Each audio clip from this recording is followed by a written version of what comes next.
This is Alastair talking about the dance division of the New York Public Library for the Performing Arts, which has been part of my life for over 40 years now.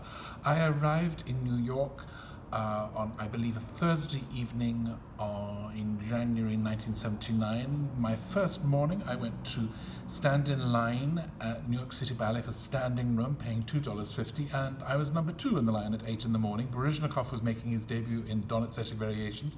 The man who was number 1 in line, Eric Taub, very kindly not only told me a lot about New York dance, but said, as soon as we've got our tickets, I'm going to take you to the dance collection, as it was then called, and introduced me to this institution that I think I had already heard about. I had not realized it was, in every sense, going to be my second home.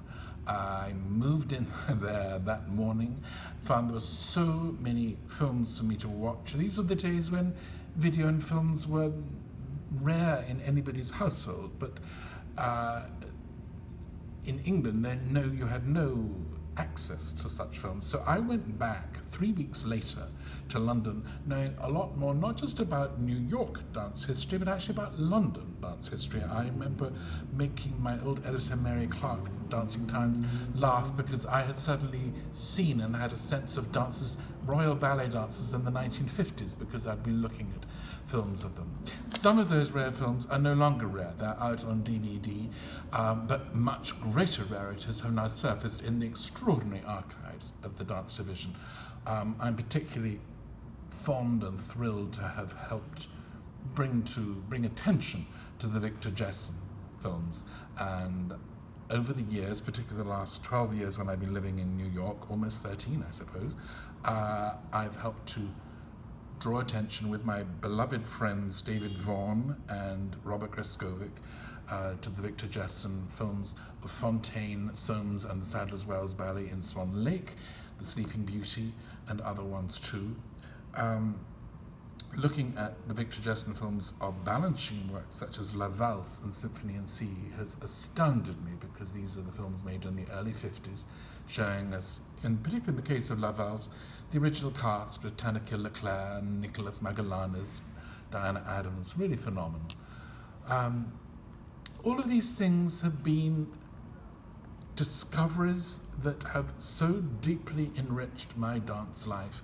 Some of them have just been books and magazines on the shelves at the dance collection. In the old days, I used to be able just to pull off the shelves 1 or 2, if I remember rightly, 18th century books. I can't believe that's true. I certainly used to look at complete sets of ballet review and learn them off by heart, the way you do when you have a good memory in your early 20s.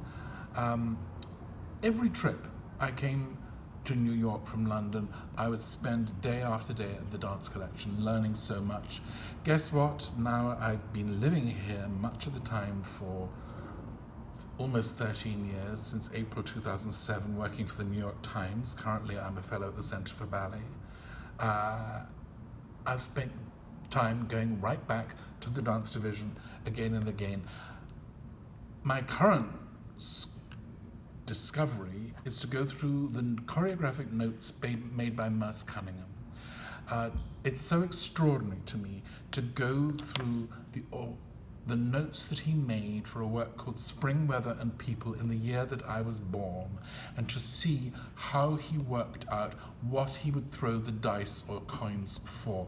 They write down pieces of paper which part of the arm he's going to shake for, which part of the leg, which area of the stage, all kinds of time division.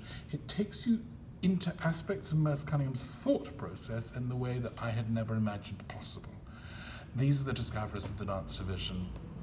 They keep making my dance life infinitely richer.